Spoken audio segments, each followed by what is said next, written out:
Hello বন্ধুরা, কেমন আছেন? আশা করছি সবাই ভালো আছেন। আজকে আমি আপনাদের সাথে একটি রেসিপি শেয়ার করে দেখাবো। রেসিপিটা হচ্ছে কাঁকরোল, বেগুন আর আলু দিয়ে আমি একটি তরকারি করে দেখাবো। ঠিক আছে বন্ধুরা, ভিডিওটি দেখতে থাকুন। প্রথমে আমি কড়াইতে তেল দিয়ে সবজিগুলোকে ভেজে নেব।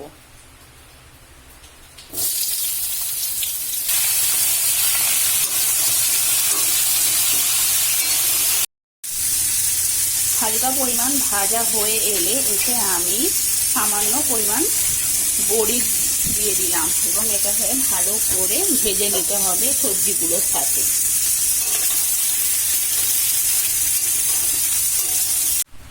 প্রথমে আমি কড়াইতে 1 চা চামচ তেল দিয়ে দিলাম।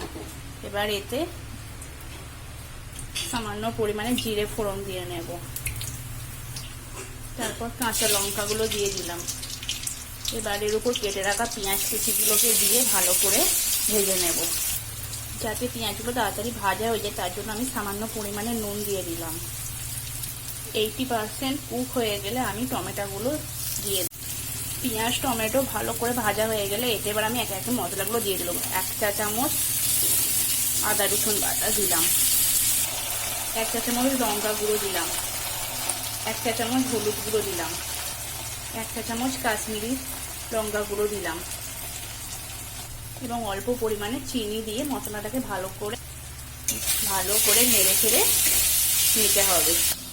এবার আগে থেকে সেদ্ধ করে রাখা সবজিটাকে মশলার মধ্যে দিয়ে দিলাম। এবার এটাকে ভালো করে মশলার সাথে নাড়াচাড়া করে নিতে হবে। তরকারিটা আমার ফুটে এলে ওপর থেকে আমি ধনে পাতাটাকে দিয়ে দিলাম। এবার আমি এটাকে নামিয়ে নেব। আমার কাঁকরোল আলু বেগুনের তরকারি তৈরি হয়ে গেছে।